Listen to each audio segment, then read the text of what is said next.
Thank you, ma'am, for gracing us with your presence. Ms. Sridevi Palit, Director, HR and Head of Diversity and Inclusion, Cognizant. Thank you so much for having us, ma'am. Mr. Prashant Sharma, CEO, Charnock Hospitals. I would also like to request Ms. Rochita De, Director, Sri Leathers. And our final guest of the day, Mrs. Vinita Bajoria, Chairperson, Nico Cables Private Limited. I would now also like to request our dignitaries, our CEO, Mr. Pradeep Kumar Agarwal, CEO of the Heritage Group of Institutions, Professor S.S. Chatterjee, Principal, Law College, Professor Gaur Banerjee, Principal, the Heritage Academy, Professor K.K. Chaudhary, Director, Heritage Business School, Professor Thank you, ma'am, for for gracing us with your presence, Ms. Professor Bashop Chaudhary, Principal, the Heritage Institute of Technology, Mrs. Seema Sapru, Principal, the Heritage School, Professor Sandeep Paul, Principal, the Heritage College, and Professor Dr. Madhupa Bakshi, Dean, the Heritage Academy, to kindly join us on stage.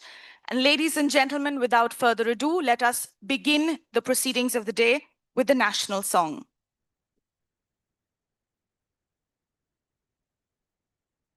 Let us all rise in honor of the national song.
May I please request our guests to kindly take their seat on the dais, and I would like to also request our dignitaries to remain on stage for the felicitation. Ladies and gentlemen, our chief guest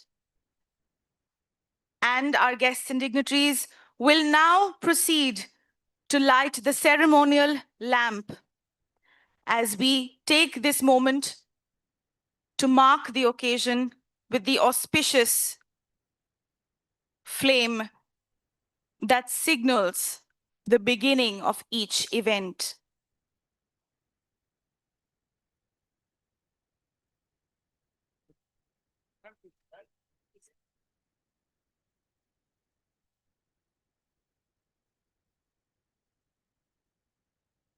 A big round of applause, ladies and gentlemen.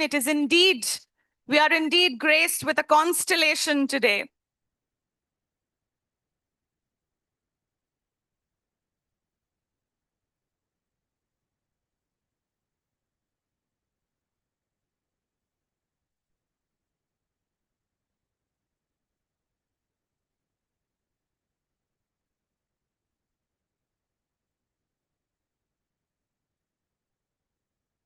May I now request our guests to also join us for a Kodak moment. We are blessed, Heritage is truly blessed with the problem of plenty today as we find our stage graced and indeed filled to the brim with a constellation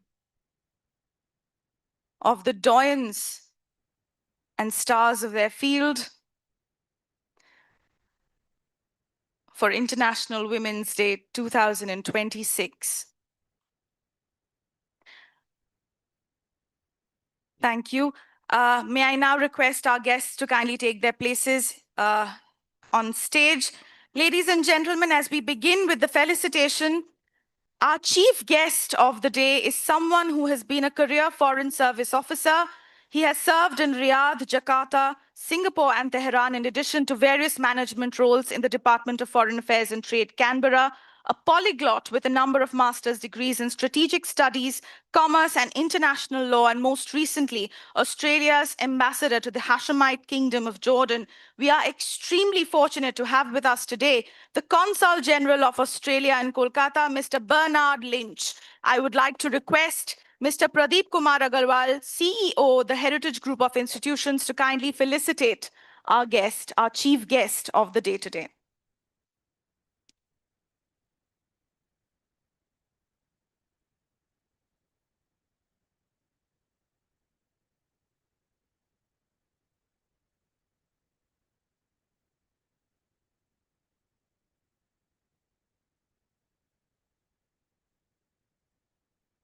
Our next guest is someone who has played a key role in transforming Senco into one of India's largest and most recognized jewelry retail brands, with a pan-India presence. As the creative force shaping the contemporary identity of Senco Gold and Diamonds, Mrs. Joita Sen, the director and head of marketing and design, Senco Gold and Diamonds, oversees Senco's design philosophy and product strategy. May I request Mr. Pradeep Kumar Agarwal, CEO, the Heritage Group of Institutions, and Professor S.S. Chatterjee, Principal, Heritage Law College, to kindly felicitate our guest today.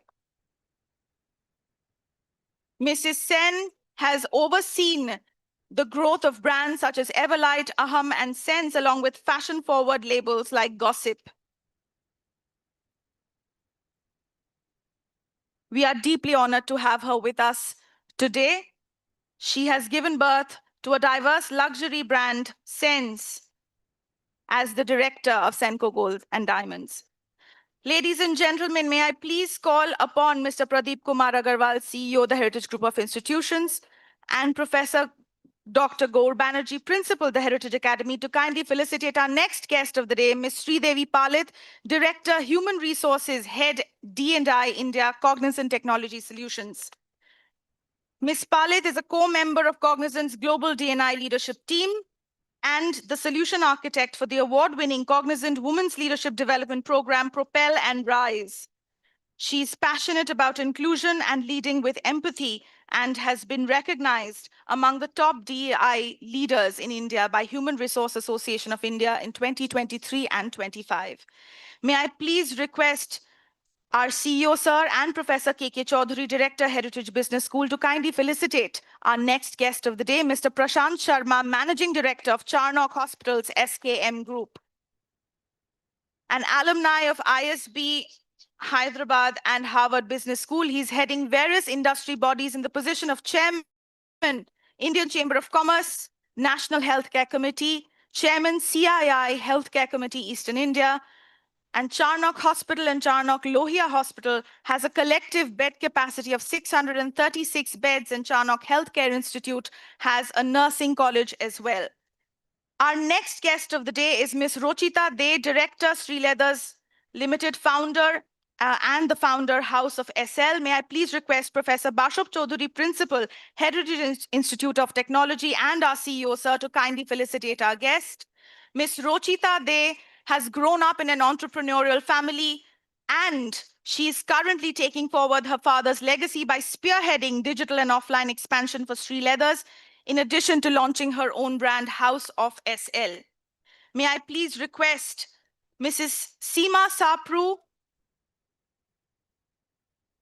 the principal of the Heritage School, and our CEO, sir, to kindly felicitate our next guest of the day, Mrs. Vinita Bajoria, Chairperson, Nico Cables. Last but not the least, she is the wonderful guest who bookends our esteemed panel today. She has been the director at Continental Valves Limited, independent director at Greenbly Industries Limited, and the executive director at Titagore Rail Systems. And she has been guided by her relentless pursuit of strategic innovation and robust business development. With her team's commitment to excellence, she continues on her journey to drive change in operations management. Thank you so much, ma'am. And may I please request Professor Dr. Sandeep Pal, Principal, the Heritage College, to kindly felicitate our moderator for the day, Dr. Madhupa Bakshi, Dean, the Heritage Academy.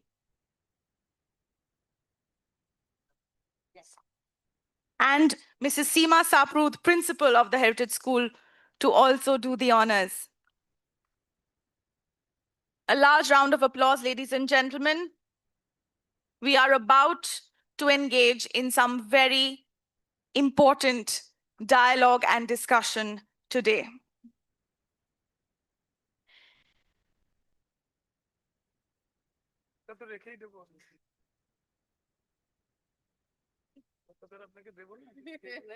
I would now like to request Shri Pradeep Agarwal, CEO, the Heritage Group of Institutions, to please deliver the welcome address.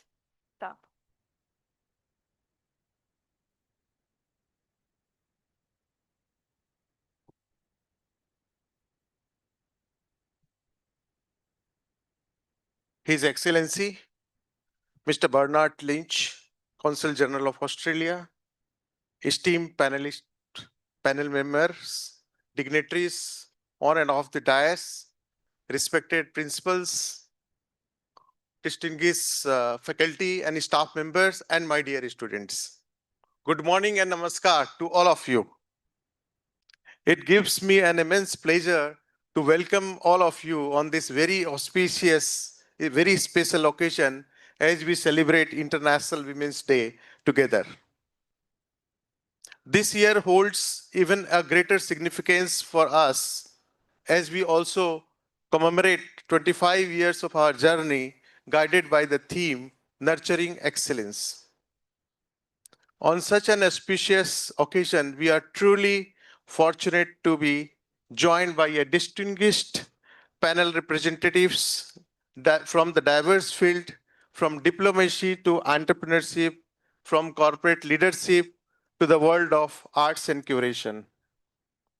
At Heritage, we are proud to nurture more than 11,000 students on this campus, spanning from KG to PG. And I would like to mention that more than 45% students are female.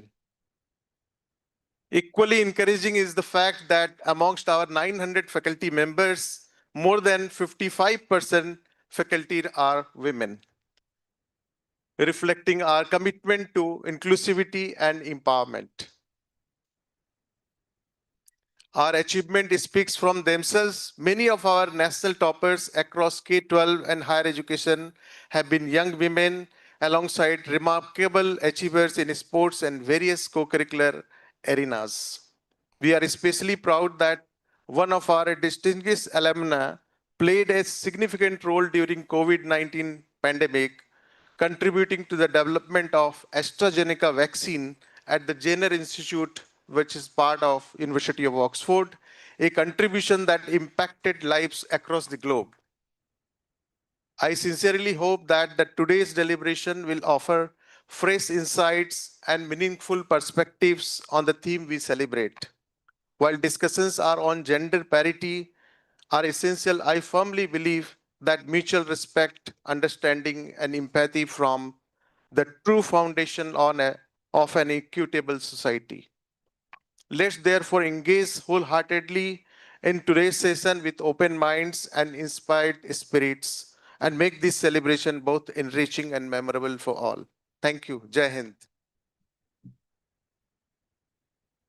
Thank you, sir.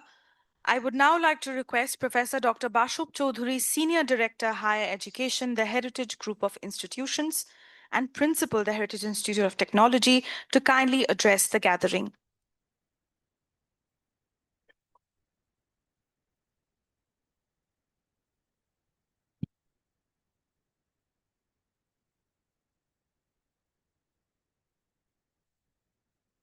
It is no longer morning, it is afternoon. So good afternoon to all of you.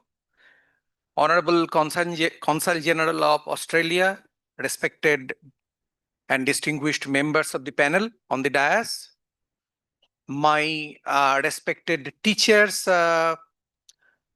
lady teachers, gents teachers, and all my teachers, and all my respected friends who are studying over here and in a few years will become lawyers, all my management staff, all my facility staff, and everyone else.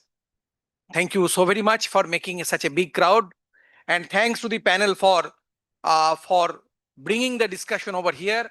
Rights, justice, action for all women and girls. This is basically the United Nations point of discussion this year about women. I do not know why they have put a full stop after rights and full stop after justice.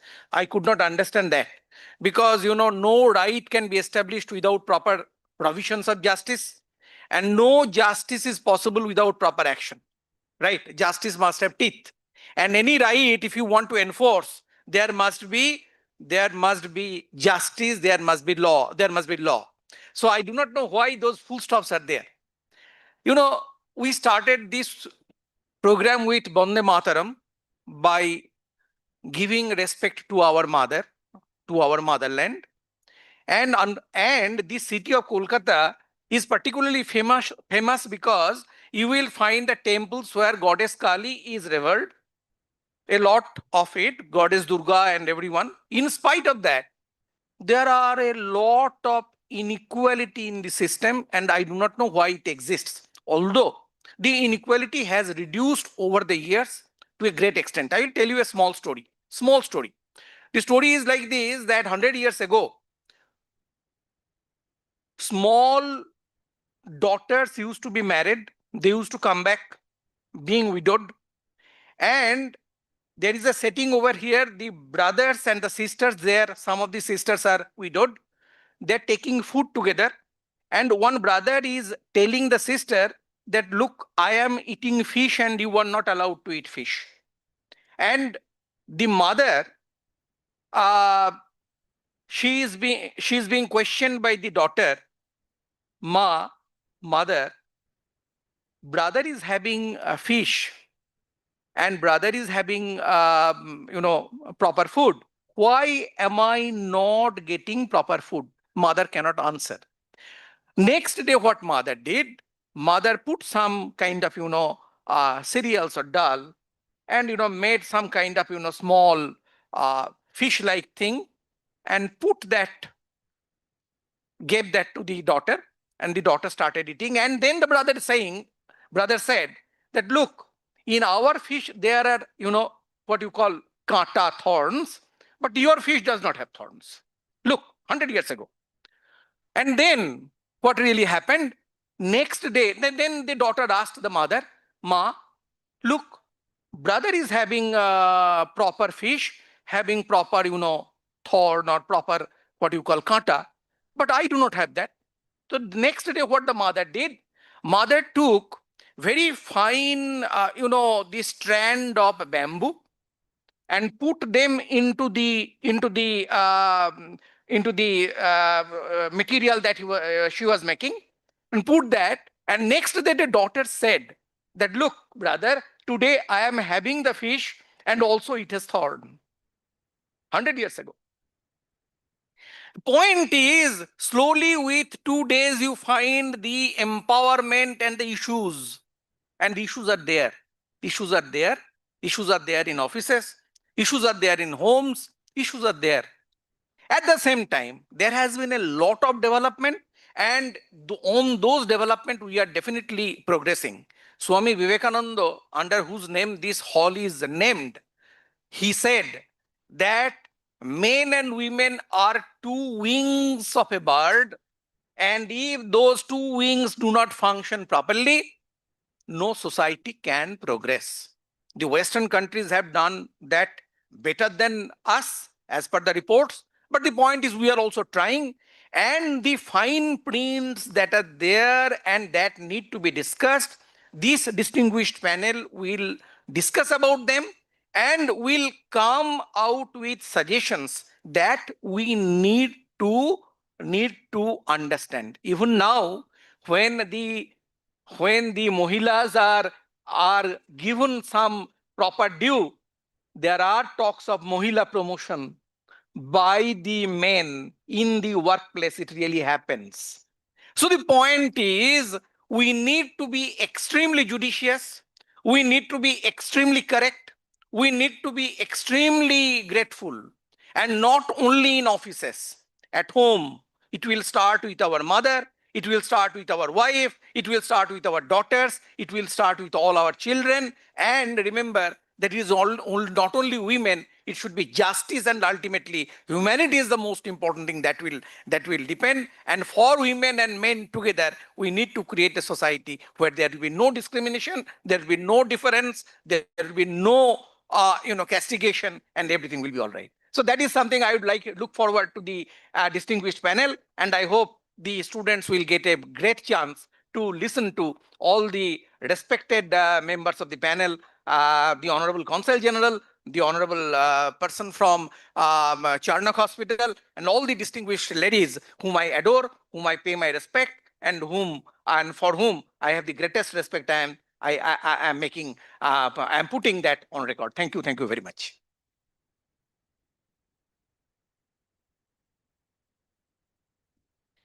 Thank you for those wise words, sir.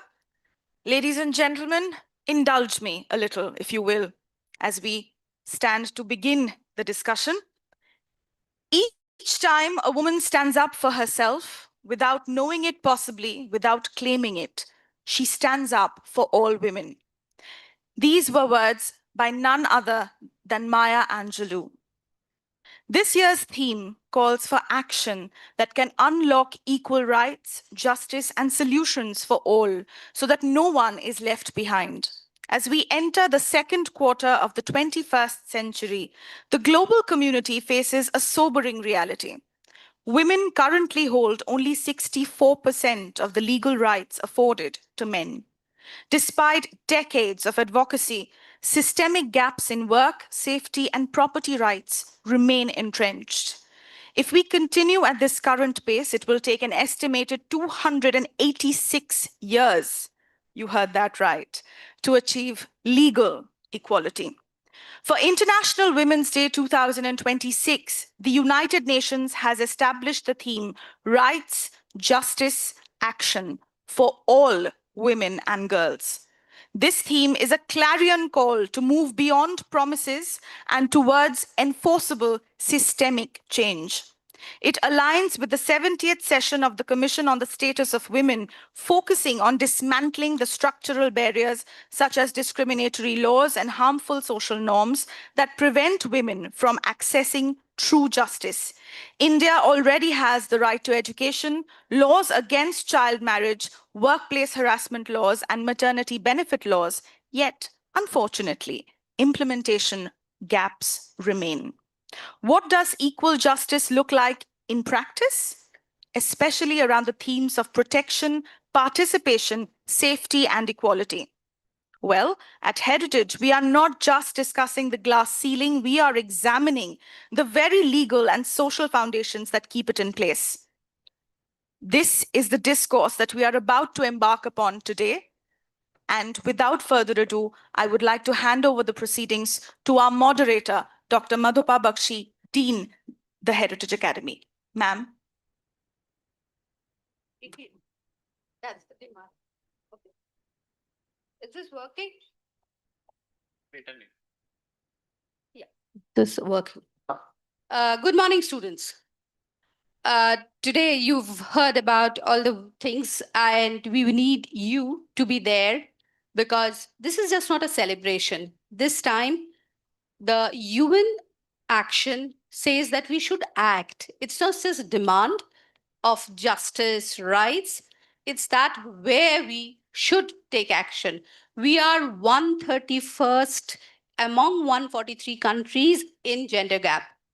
So some of you would probably believe that we keep hearing about giving rights to women. They are increasingly coming up, but unfortunately, it's still there remains a gap and a huge gap.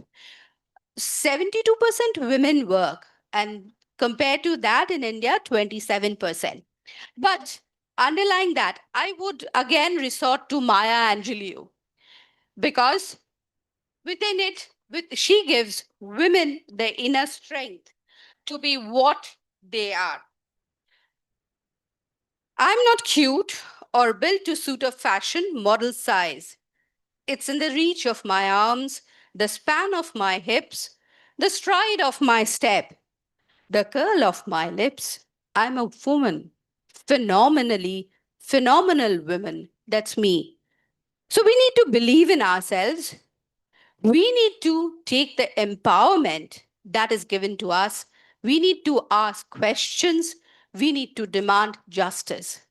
On that note, we will ask all our panelists to express their views on what is happening in their sphere of work, whether the actions are being taken or whether there's much to do. Bernard, may I request you to go on the dais first? You may sit there and also spot off. No, you may sit there. It's okay. Okay.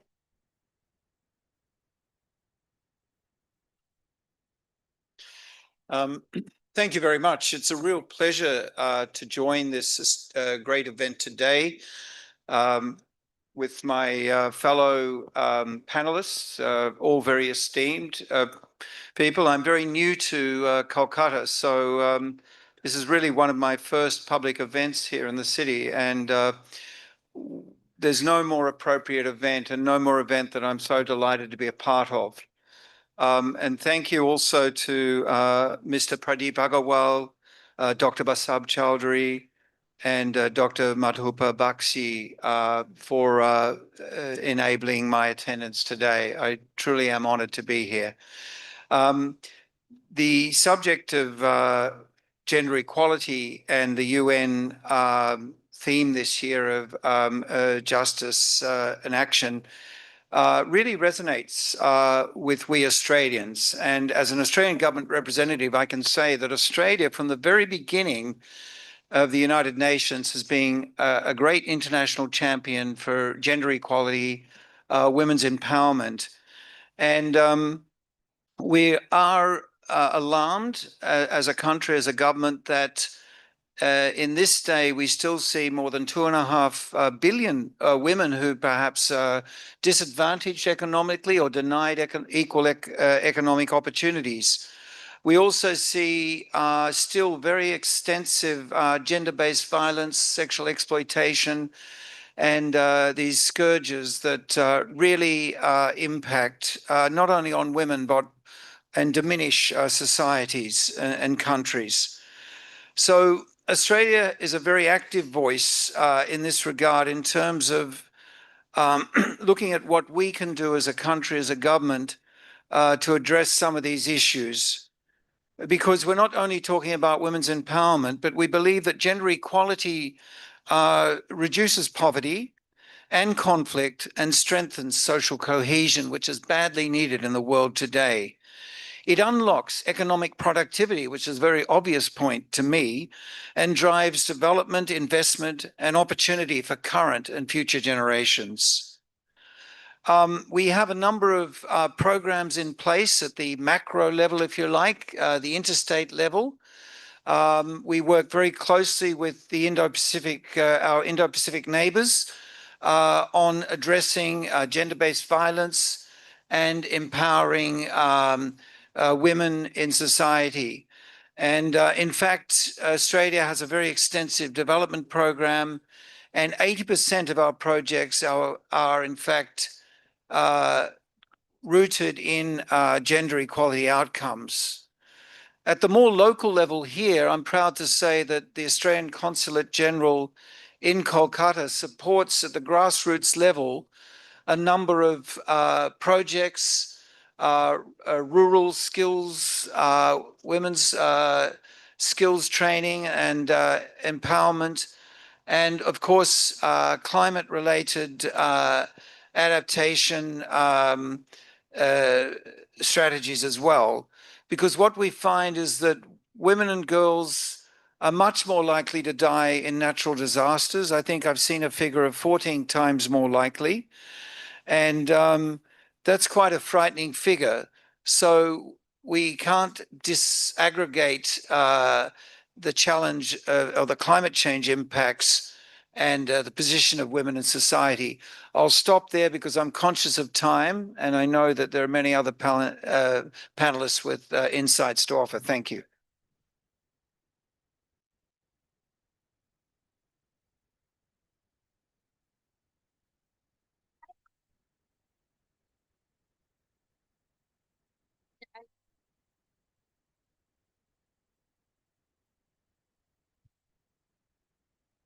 Hello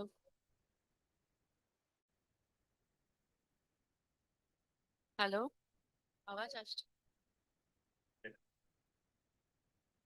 Hello. Yes. Good afternoon to all the students. Thank you to all respected members of the Heritage Institution. Thank you for inviting me and having me here today.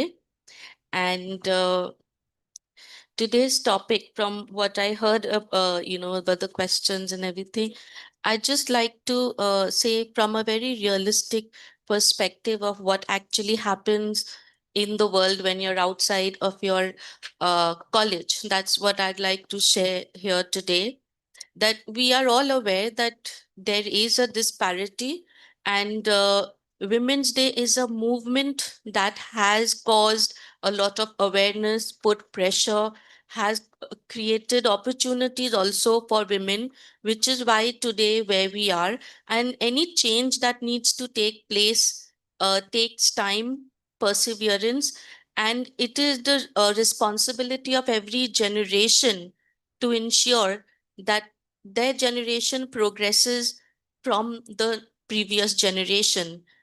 So whenever I'm at a educational institution, but whenever I'm at any other corporate event or anything, I always like to say that society, work, everything begins from the family.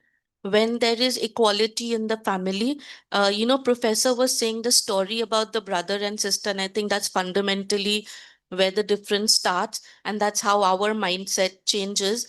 And at home, if we decide to break through those changes, and we are the agents of change, that's the first step taken. When you're talking about rights, justice, call to action, that's the first step. Protesting, talking about it, is taking action. I have two sons, and I don't think that I treat them any differently had I had daughters.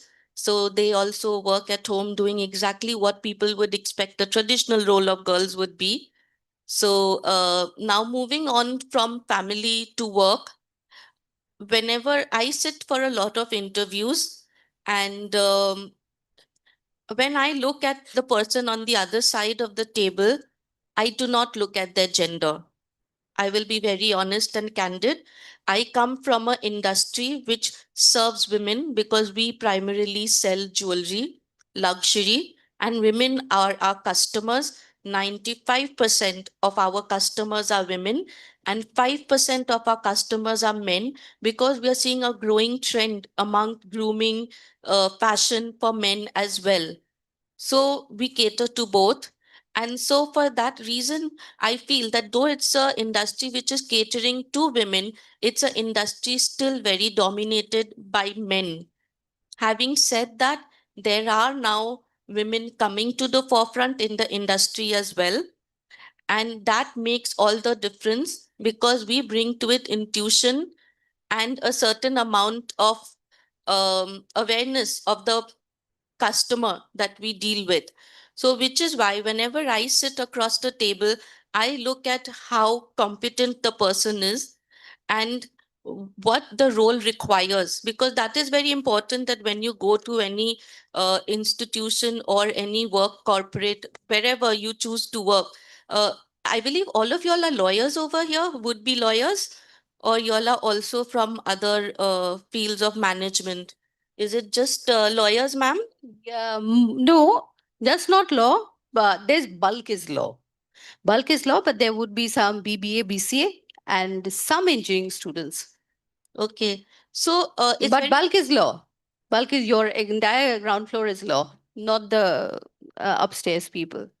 okay. So I hope I can be of some relevance to your uh, subject today, because I'm primarily going to be talking about marketing, because that is my field of expertise and role of women in corporates.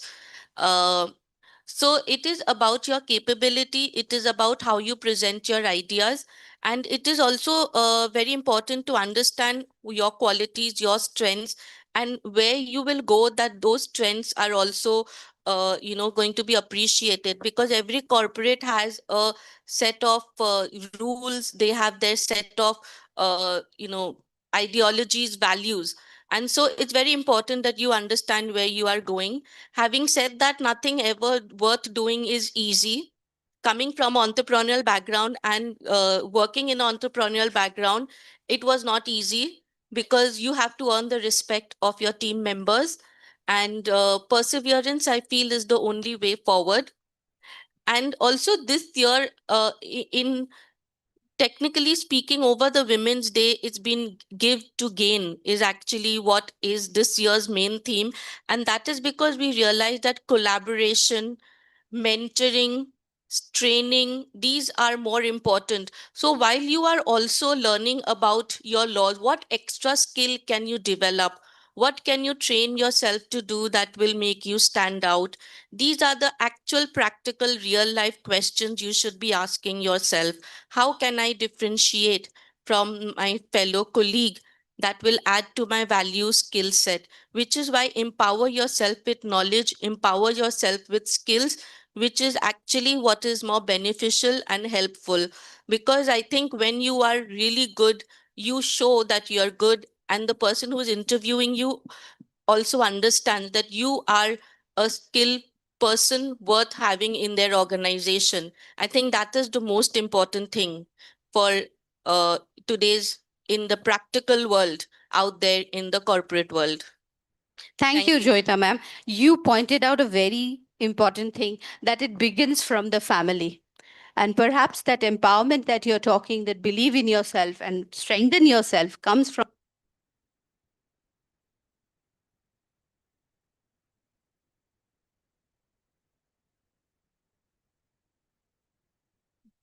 Go ahead, please. Okay. Good afternoon, everyone.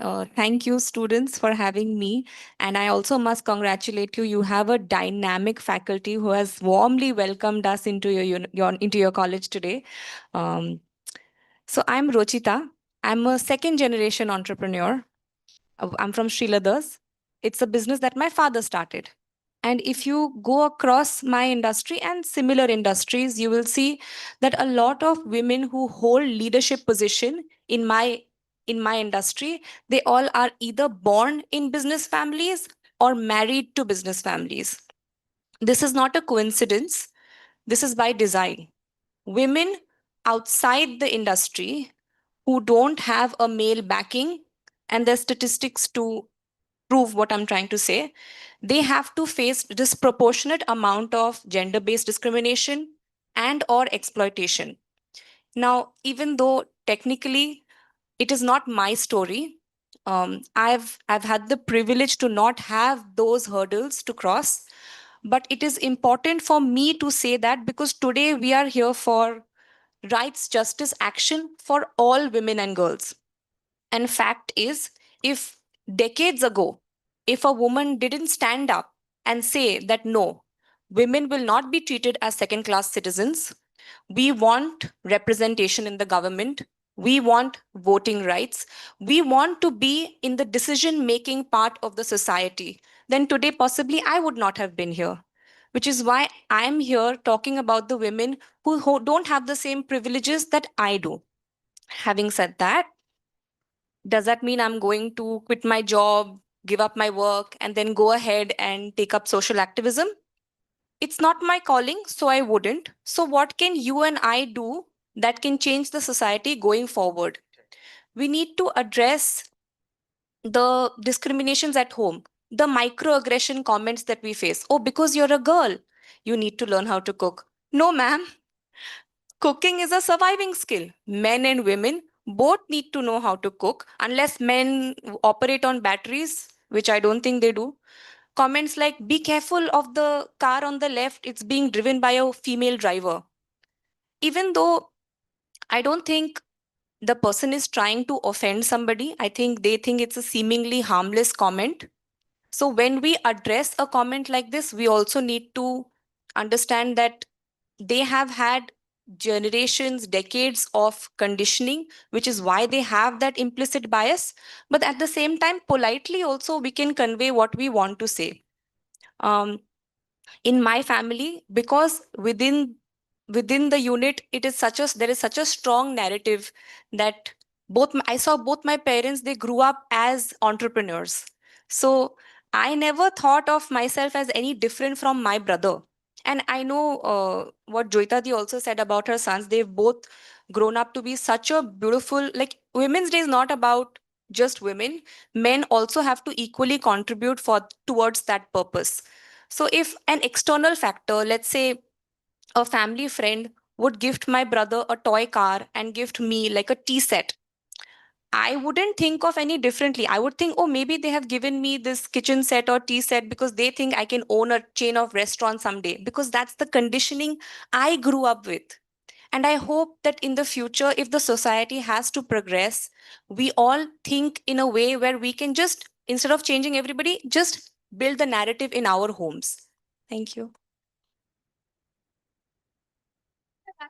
Very fast.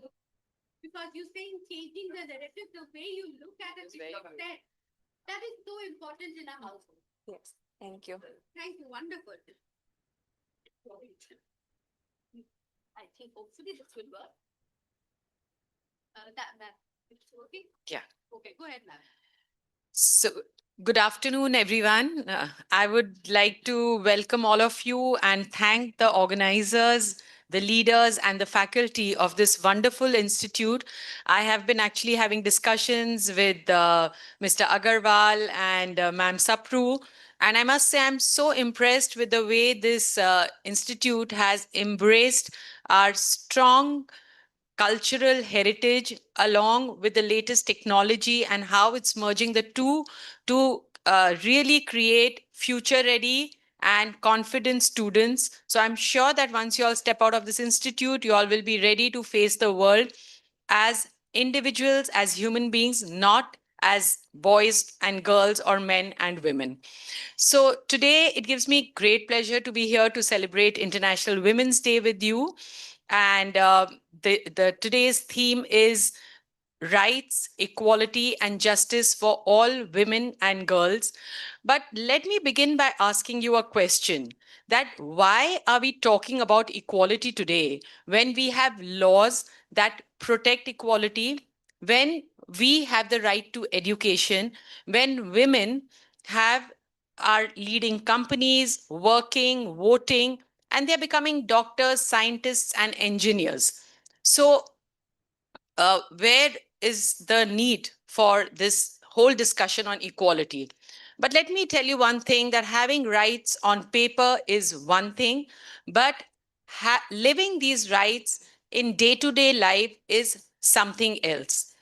So now let me begin with my own story. I belong to a traditional Marwari family, and growing up, I have seen the paradigm shift in attitudes and expectations across three different generations of women in my family. My grandmother always thought that it was very important for girls to learn all the domestic skills and become great daughters-in-law and caregivers for the family. When it came to my mother, she thought that we should have good education, learn good social etiquette in order to get married to good, eligible boys, men, and raise bright children while probably working in the family business. Now, when it came to me, I not only supported my daughter's decision to go to the USA to pursue her higher studies, but fully supported her decision to work professionally in the social development sector in a job that entailed traveling to the remotest corners of the globe, remote places in East Africa alone. And later, when she prioritized her career over marriage, I was fully supportive. Now, when it came to me, I myself took agency by because I got married at the age of 18. So I went on to complete my college education, and then I went on to do my MBA while taking care of my two children, juggling family responsibilities, social responsibilities. And then I entered my family business in manufacturing. And believe me, in those days also, manufacturing, heavy engineering was completely supposed to be unsuitable for women. And I imagine stepping on a factory shop floor full of machines, engineers, technicians, and being the only woman. I was greeted with surprise, skepticism, and a quiet assumption that I would know little or nothing about manufacturing and engineering. But life is a great teacher, and I quickly realized that leadership, courage, abilities, intelligence have actually no gender. And I decided not only to stick on, but went on to become the executive director. And once I had reached, and of course, in the meanwhile, I went on to pursue my higher studies in IIM and Harvard Business School. And later, when I was invited to join the global advisory board of Harvard Business School and join the board of IIM Code, I looked back and I realized that the decisions that I had taken, those little decisions I had taken, really helped me reach where I was. And it is not the big decisions that you take, but it is these little day-to-day decisions that no, I must study. Even when my headmistress questioned me that why would you like to complete college when you're getting married and take care of your family? So these are the little micro aggressions, or these are the micro steps that women need to take in order to reach somewhere.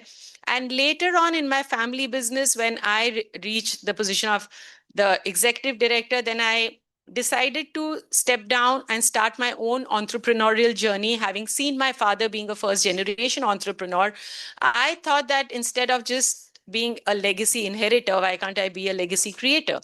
So and of course, there was a huge risk of failure. Taking over a sick unit in manufacturing in West Bengal is not an easy job. But I decided to take up the challenge because I had the courage of conviction that it's better to try and fail. And I was completely comfortable with failure. So as women, we have to learn to embrace failure, not fear failure. And that is there also, again, something very important comes in is mentorship, not the kind of mentorship which is institutionalized or heavyweight, but just allowing women to have safe listening spaces, create peer groups where you can voice out your thoughts, your anxieties, and take the leap of faith. So having done that, I'm proud to say that not only have we turned around Nico Cables, but we are growing it strength to strength, and we are growing exponentially year on year, exporting globally. We have offices all over the world, all over India. So that taught me a very important lesson. So the take-home message for all of you today would be that today technology is a huge enabler, and gender roles that we are seeing, the gender-based discrimination or gender roles, these are all social constructs and which can easily be destroyed. And technology is a very important tool that can help us destroy these social constructs. And we do not need laws and policies to do away with gender discrimination. We just need one ingredient, which is courage. Courage to question unfair assumptions, courage to choose a career even when others think that it's not suitable for us, courage to take the leap of faith, courage to believe in your own potential even when others doubt your potential. So if we can have the courage, then I can assure you that these rights, justice, and action will not just be acronyms, but we can actually walk the talk, make it happen. And we need to make sure that each generation pushes the needle a little further. And then equality will not just become a buzzword or on paper, but then it can be lived.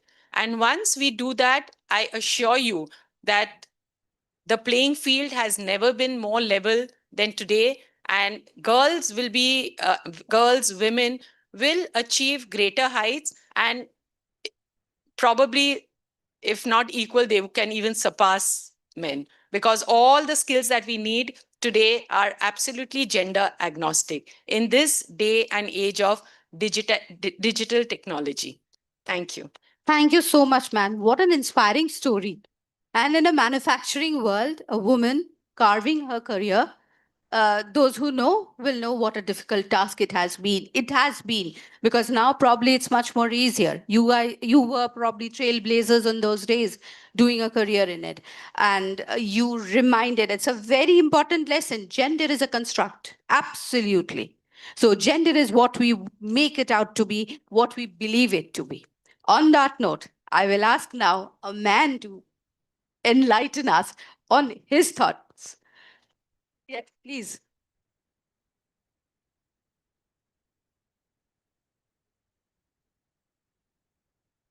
Namaskar. My name is Prashant. I come from the healthcare sector. Dignitaries on the dais and esteemed students, it's a pleasure to be here. And the city of Calcutta, Kolkata, is named after the goddess Kali, as we all know. Our biggest festival is Durga Puja. What Durga Puja is, many of you know better than me, but for the benefit of those who are new to this area, I would still just spell it out. There was a very big demon called Mahishasur, whom all the gods and all the mankind failed to demolish. They all prayed to Lord Supreme to create such an entity who would come and destroy this malicious creature. All the gods put in their powers together and they formed a deity by the name of Durga. They gave her 10 arms and they gave her all their arms. So Shiva gave her the trident, Vishnu gave her the Sudarshan Chakra, Indra gave her the Vajra, and so forth. Everybody armed her with all the power that there may be. This lady goddess who rides the tiger destroyed this demon single-handedly. And that is a story which we all celebrate every year. Mahishasur did one mistake. His boon to Brahma was that no man or no god can kill me. He made a very wrong assumption that a woman cannot kill him. That led to his demise. We often underestimate women. We have done so earlier, and we still continue to do that. However, we are a very old civilization. Our civilization goes back probably 20,000 years or earlier. And if we look at our ancient Indian practices, our heritage, our culture, our belief systems, we have always celebrated the feminine power. Shiva is nothing without Shakti. When we worship goddesses. It is not just for the namesake, we have a true belief in them. Every school worships Saraswati. In the biggest of festivals in India, which is Diwali, we have Ganesh and we have Lakshmi.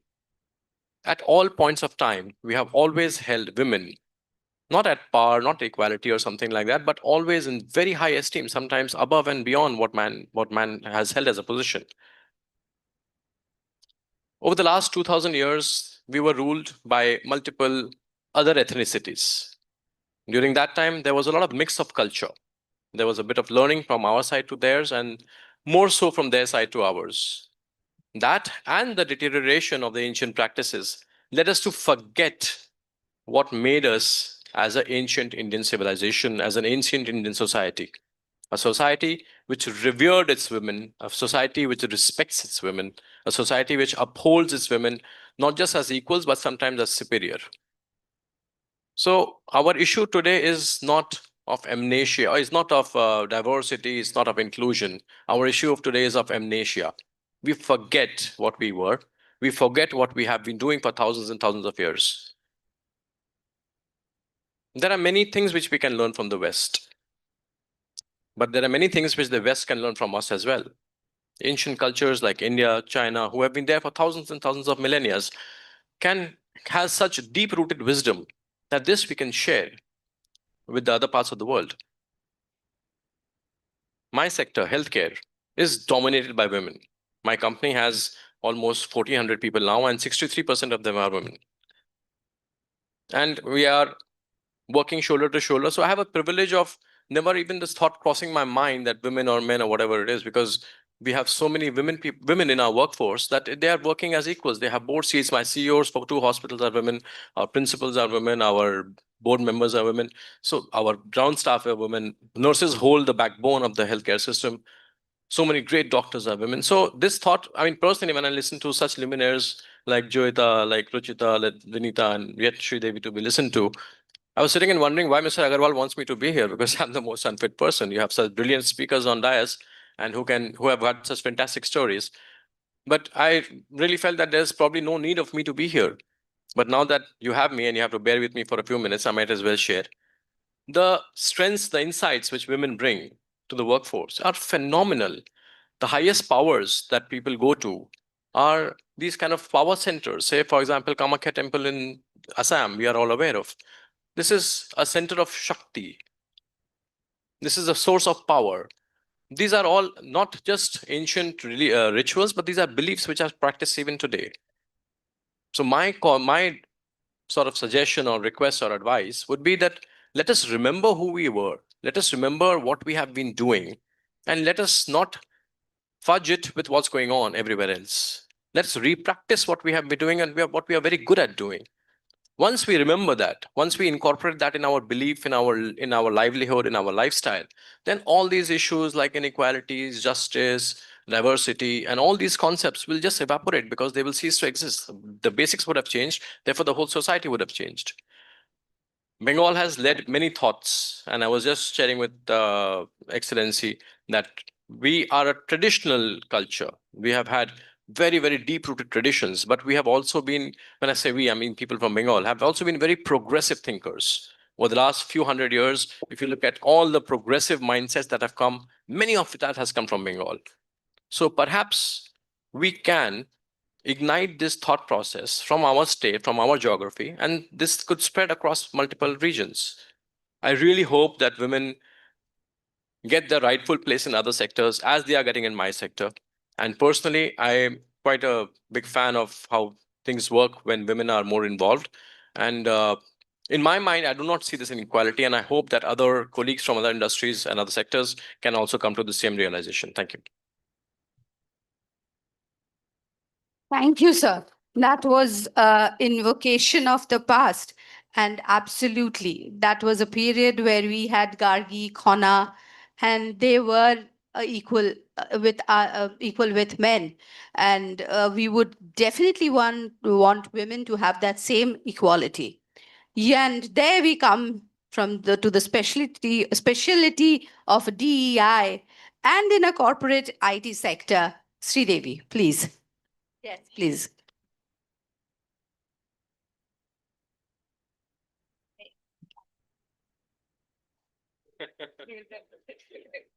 Good afternoon, everyone. Thank you, Mr. Garwal, Dr. Bakshi, my fellow students here, the esteemed faculty, and the panelists over here. I think a lot of words have been spoken, so I'm just wondering, what do I share over here? So when we looked at the topic, right, we're talking of really, and I'm not just going through what is there. We've all spoken about the fact that no matter what progress we may have made, there's still a long road ahead. So there are certain systemic biases that continue to exist over here. So where men and women are kind of measured against very different parameters, it takes twice the amount of effort for a woman to get to where a man is. That's a reality. And we are also talking of the societal expectations that you kind of fight every day to align to. Now, having said that, while there's an arduous road ahead and probably another 200 years where we get to an equity, there is a clarion call and an urgency for men as well as women to rewrite the narrative in the workplace. And I speak of workplace because, coming from an IT industry, over 2 decades and another decade before that, I'm not giving away my age. You can count the gray hairs and do your math there, right? So what I do want to kind of share a little bit of insights around what may be useful for everybody here. As you begin your career, a few things that you do need to keep in mind is consider, are you ready for the long run? Okay. And what I mean by that is career intentionality. Defining and redefining your goals is very, very important. And that holds true for everybody. And it's not just for women. You own your career, right? The second thing, while you're planning your career, life happens, right? So you are at a crossroad where your personal and professional commitments come in the way. So talk of marriage, or there is children coming in, or you have elder care, right? What do? There's always a choice that you make, and not others make for you. So own that decision, do not regret, because at that point in time, it is your choice and it was right in the moment, right? So as a caregiver today, right, there are certain things that I actually have to kind of consider that I am giving up. But there is also a gain that's coming in because I do need to be with my elderly parent. I lost my father a year back, and it is important for me to play an equal role as a caregiver, a role that I share with my brother. I do want to bring that in because men and women both equally play a part in the society as well. Now, I do want to bust a myth over here. We all say, you know what, you sit in the corner office, you do all of these things, and work speaks for itself. That couldn't be farther from the truth. It just doesn't happen that way. You've got to find that fine balance between self-advocacy without going into the bragging space. And you can't do this alone. So investing in networking, finding your right sponsors, mentors, and do understand the fine difference. It's a conversation for another day. There's a fine difference between a mentor and a sponsor. Women tend to be a lot more mentored because there's a certain bit of, apart from, the sounding of somebody, finding out like what Vinita was absolutely brilliantly articulating over here, there's also an element of we must fix. Now, mentoring coming with a fix approach is completely wrong. Sponsor is a person who sort of is a mentor who sticks their neck out and takes you under the wing and takes you forward, opens a network, gives you the visibility that you need. Do not shy away from asking for an opportunity in a large organization like the one that I work in, 3 million people that we're talking, we are really talking of asking for opportunity. You ask, you might get. If you don't ask, people assume, oh, you know what, this person's not ambitious enough. Well, okay, sort of normalize some of the behaviors. Ask for an opportunity. And you earn the right to ask only when you start honing your skills. I know Joyita was talking of why it's important to continue to hone your skills. And today's, technology, which is very fast changing, ensure that you continue to stay relevant. Dinosaurs like us may just kind of stop being relevant at all. So pick up some of the skills and every day you kind of start picking up so that you're able to move forward. do not look over your shoulders to see whether somebody's just crossed you in the fast lane to a career, because everybody's lived experience is different. It's okay. Your career trajectory, you own and define it, and others will craft theirs. I love to be a superwoman. I want to wear a cape and do everything that you need. Not possible. Not even a Superman doesn't exist, right? In reality, it's not possible. So, you want to be the best in everything. That's not going to happen. So find your ecosystem of support. Involve your family where needed. Friends, you do need a network of people who are going to create that support system for you to shine. So find that. It's very, very important to build your board of supporters over here. Networking. Invest in it. It just goes back to my earlier point where I said you can't do it alone. So find your network where some of the opportunities, like, when you're an organization, you have these formal positions that get kind of advertised.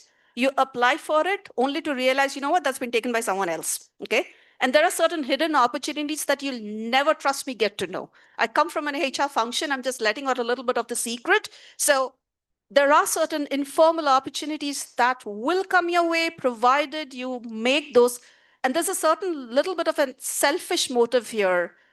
You can have operational network, but strategic networking is to know where you're putting your money, right? Find the people who make the decisions without sounding like, there's always that, pound of flesh. Do it carefully, but land your, narrative there, and so that they can kind of sponsor you, right? Never, ever stop learning. I think I covered that. Last, but not the least, certainly, is there's a huge responsibility on all of us to pay forward by supporting others, the generation that follows, share the knowledge, and create the pathway for future leaders. Now, this collective approach not only builds empowerment, but just kind of, the long-term equity that we're talking of. And we're talking of equity, not equality, not just equality over here, because it is not about men versus women or women getting a role simply because of tokenism. I am a woman, so I'm called into a meeting. Why? Because the client wants me to be there. And I call an HR folk because, guess what? That's where you have a positive tone there and people are called. No, that doesn't work. That's a disfavor to the women. Do not ever indulge in tokenism. I'd like to wrap with a statement that, this sort of resonated. It's not my statement, but I've kind of used that several times. Inclusion truly begins with I. It's intentional, and it is a verb.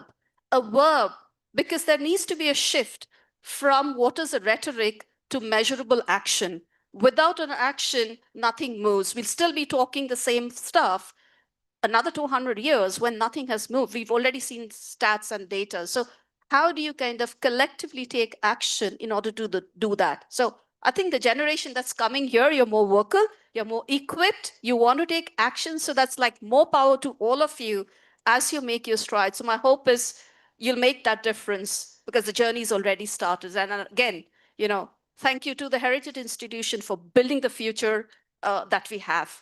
Thank you, everybody. Thank you for pointing out that it will take another 200 years to build inclusion. And part of the inclusion lies in the younger generation. Because in the younger generation, you are there, as she pointed out, you need to network, you need to ask questions. I have one question for Bernard, and then we will go to the students, okay? Because Bernard, since you're coming from Australia and you said you blinkered on Australia, to get a global perspective, how you have heard us, we have tradition, we have our own empowering systems. How does it work in Australia?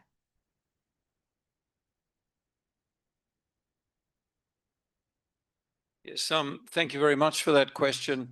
Australia itself has a lot of policies in place now, including things like childcare subsidies and the like to, if you like, broaden and maximize choice. And gender equality is a process, and there are backward steps. It does come down to sometimes individual attitudes, but certainly in Australian society, there's a very strong commitment and a formalized commitment and legislation to support that. We are a society made up of many, many cultures. We're an immigrant society, including a very large and successful diaspora out of this country. And but everyone is equal before the law, and the government of Australia has given extensive funding to make sure that women in our society have maximum opportunity and maximum or a minimization of any barriers to employment or to choice. We do have, like so many other places, challenges with gender-based violence, domestic violence. And Australia is actually at home. We have some very extensive policies to address that. It is very much out in the open. It's not swept under the carpet or kept in the closet. And I must say that we also have partnered with Legal Action Worldwide to establish a world-first global gender justice practitioners hub. And this is to advance accountability for conflict-related sexual violence, which is a huge problem. I don't want to take up too much time, but perhaps I could just, given that we're at a very esteemed academic institution, if I could just say something about education. For Australia, India is a very natural and important partner in our education relationships.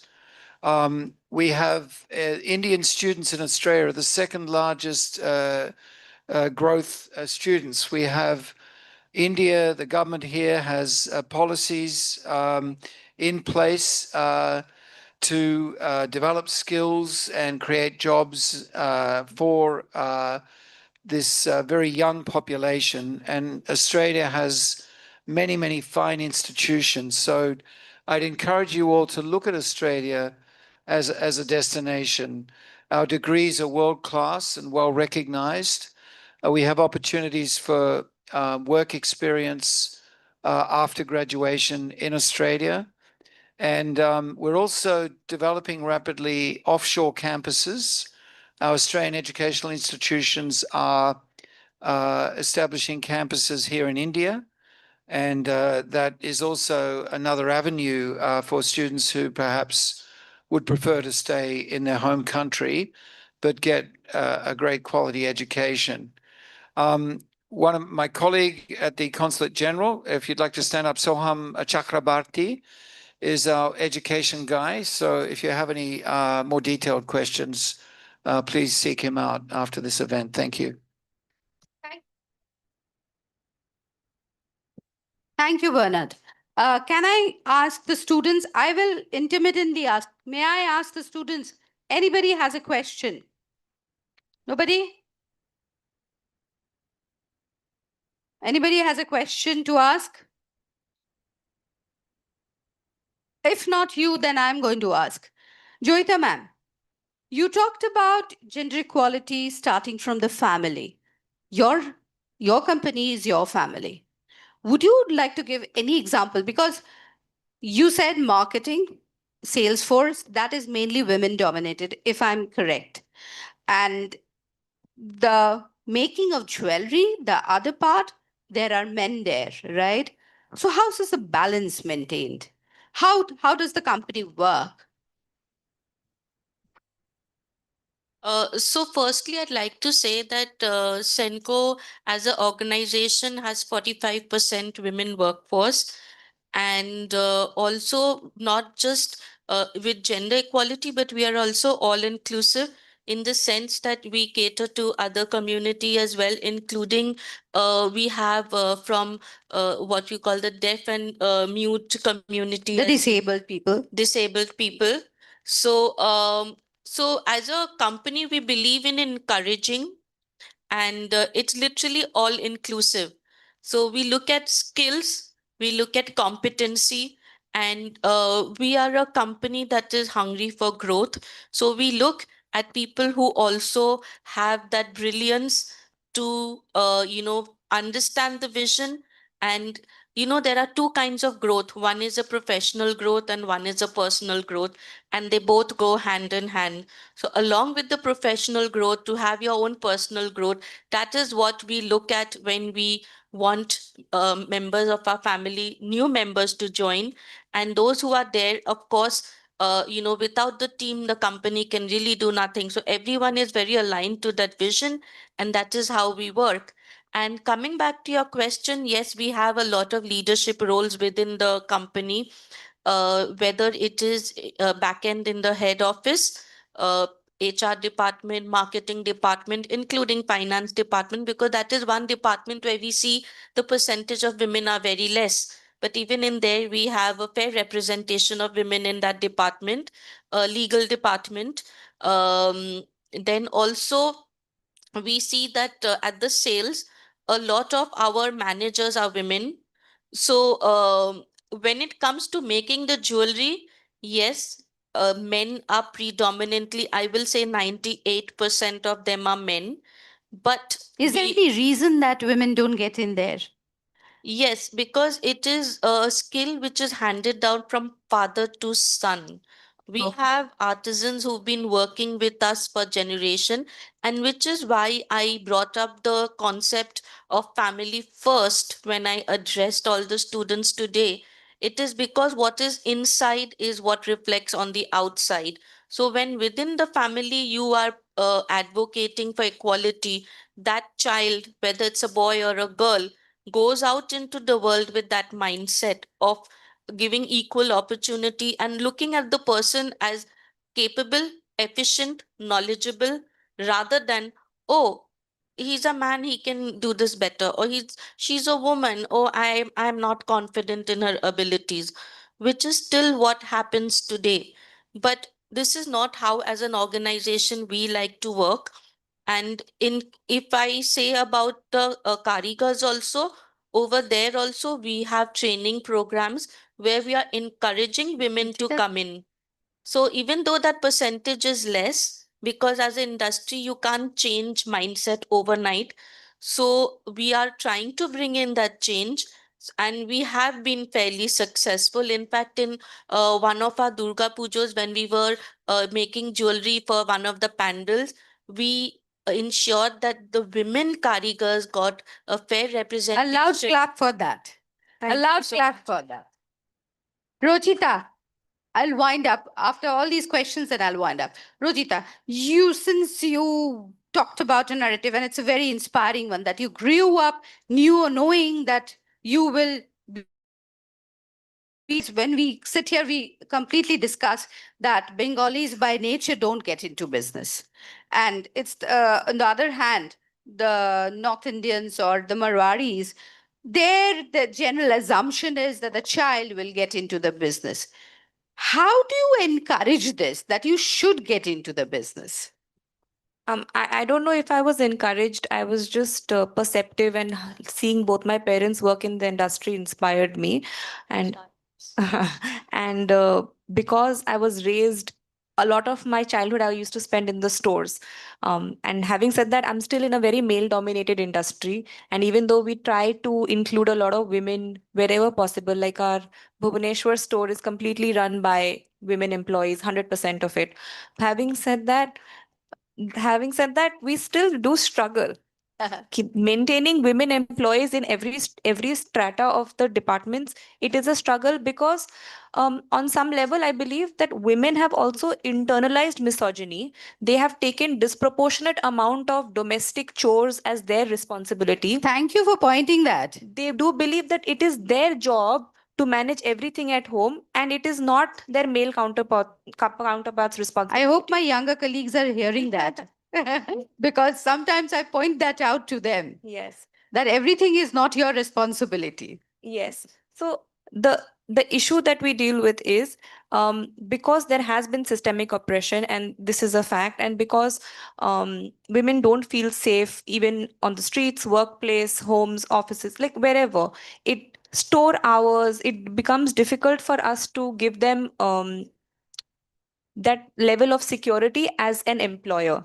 So that is the struggle that we're still dealing with today in 2026, which I think we need to work on. And this work needs to start with not just conversations among women on Women's Day, but also among men.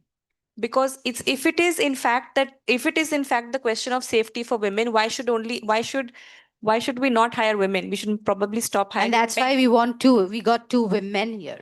Yes, Because that's- previously we used to have only women. Then we decided there should be men also. Yes, that's We what had I that was part. telling Mr. Prashant also. Usually when throughout the year when I go for panel discussions, there are like 7 male panelists and I'm like the token representative from all the women.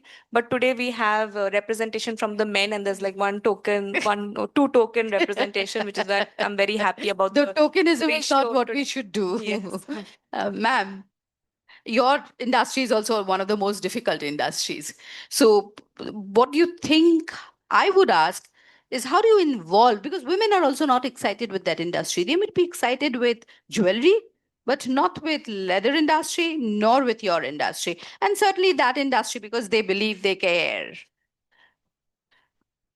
So you want me to answer? So yeah, so you'll be surprised to know that we have a great deal of women employees, and one of them is right there, Jamelia. She's here with us, and I must say that we have women in research and development. We have women in operations, on the shop floor, in production, in costing, in accounts, in marketing, in secretarial, across the organization. We have a That's so heartening to hear. we have a fair number of women in senior leadership roles as well as shop floor roles as well as back office roles. And I must say that taking advantage of technology in today's day, even in a hardcore manufacturing setup, to make it more inclusive, gender inclusive, is very, very easy. If you truly believe in this cause, then I don't think anything should stop you. And to your point, women are actually very excited to be part of the manufacturing setup. And you see more and more women engineers, ITIs, women in research, in development, in the STEM. There is an increasing number of women participation. So we can actually, now that factory work and manufacturing work is no longer about heavy lifting, thanks to automation, robotics, AI. So now it's about smart work rather than physical hard work. So women are in no way disadvantaged. Yes, they are disadvantaged from the point of view that in the night shift, perhaps there are security issues. But there, if we have ensured proper surveillance, which also nowadays AI assisted surveillance and proper security and conveyance. So these are there are so many, and of course flexi work hours, because now working remotely, you can be in fact more efficient than So it- working on site. The situation is improving. It has actually improved. Now it actually depends on the employers, on the entrepreneurs to go out and make the change. Thank you because so much. If they can do it, then there's nobody stopping. I mean, there's no stopping women from entering this sector as much as men. Mrs. Sharma, a little bit of an attack. Little bit of an attack. You said you want to go back and bring the women of the ancient times. We don't want to be Durga. Too much burden. We don't want to be Devis. We are normal gender, normal human beings. We want to work together. How do we make the balance? Having said that, the Durga embodies power. So that power has to be there with us. But how do we balance of having power and being with men together?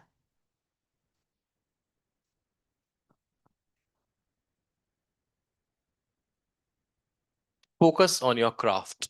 Doesn't matter whether you're a man, woman, or something else. If you're very good at what you do, if you're a brilliant artist, it doesn't matter whether you're a male or female. If you're a brilliant painter, it doesn't matter who you are, musician, doctor. So if you focus on your craft, then your gender will not matter, your resources will not matter, your household environment will not matter, your societal environment won't matter. Understand what you want to do. Try to. It's very difficult to reach that point. But once you do it, like a Sachin Tendulkar will fanatically practice cricket. Like a Kapil Dev will keep on bowling thousands and thousands of the same ball. Like every other achiever has done the same thing millions of times over and over and over again. So you become so good at what you do. It does not matter where you come from, who you are, etc. So be good. So be good in your field. That is the ultimate thing. Be a man or a woman, be good in your thing. And last question to you. It's a short one. You talked about inclusivity in action. What does it mean, inclusivity? You talked about a lot of networking. It's not easy for somebody who's just stepping out. How do you bring it? So I think there are about 5 I's that I'd like to look at around, inclusion. Again, a conversation for another day. It really starts from the intention and constant integrity. And it is not something that you do alone. And what I mean by intention is women to seek out support of allies, because it's not something that you are asking selfishly. It's not something that you do alone. And it is not us versus them. It is an equitable ecosystem. And let us also not delude ourselves by saying that, we are being oppressed. We are not being supported by men. Yes, like it or not, it's still very skewed gender diversity. I've been fortunate enough to have a lot of men who've been allies, right? So finding out the allies for yourself is going to be very, very important. So men, call out to men again to be allies. There's an intentionality that happens, and that's where the networking happens. So there's a lot of action. We slip because it always remains that yawning gap between, say and do. And I say, you know what, it's nice on paper. I say that I'm going to be inclusive. These are the things that I do. At the end of the day, nothing happens. Unless it's measured, nothing is going to move. So intentionality, measurable action, then only it kind of shows up. Thank you so much. Big thank you to the panelists for giving you so many tips for gender equity.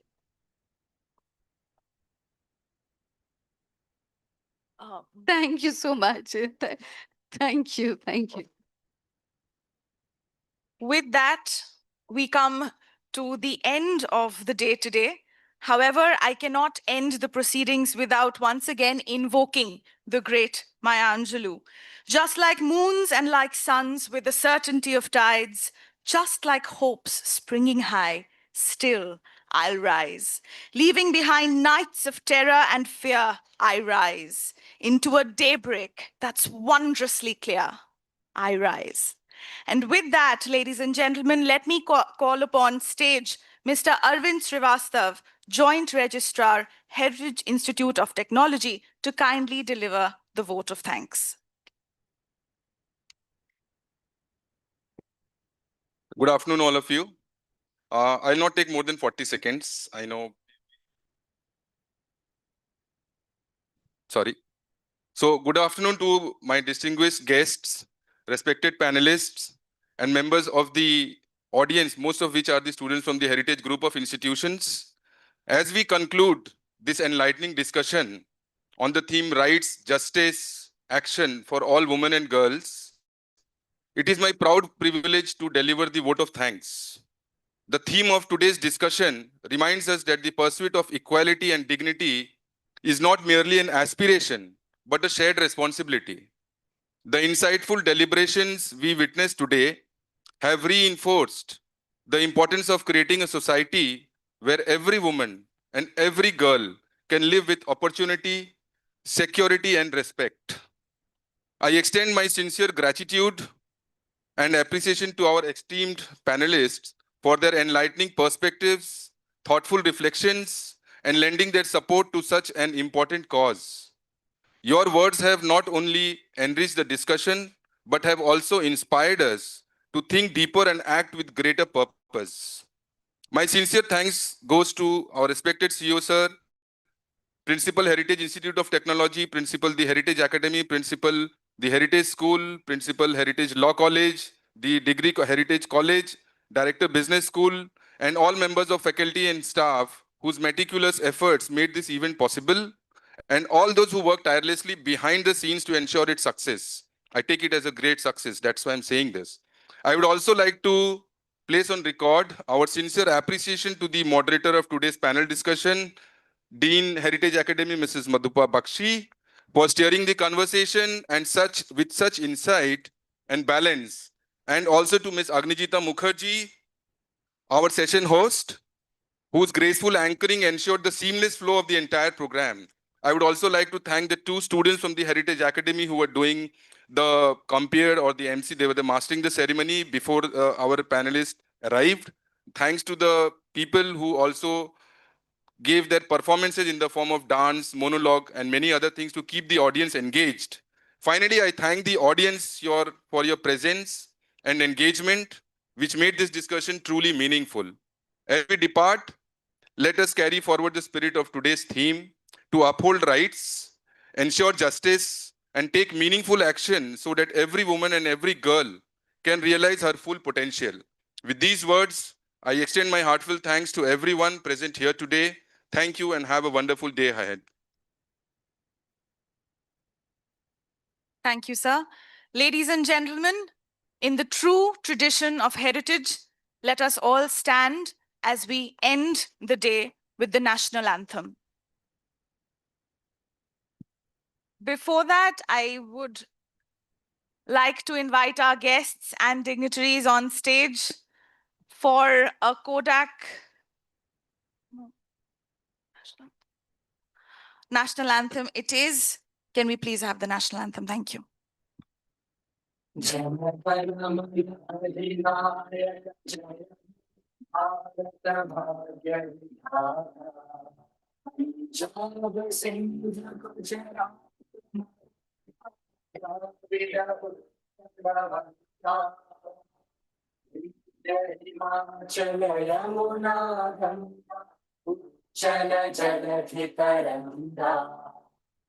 तव शुभ नामे जागे, तव शुभ आशीष मांगे, गाहे तव जय गाथा, जन गण मंगल जय हे भारत भाग्य विधाता, जय हे जय हे जय हे जय जय जय जय हे.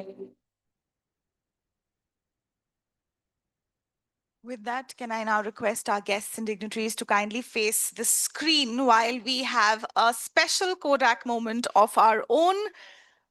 Our students are going to grace the frame as well this time. It is indeed going to be one for the books.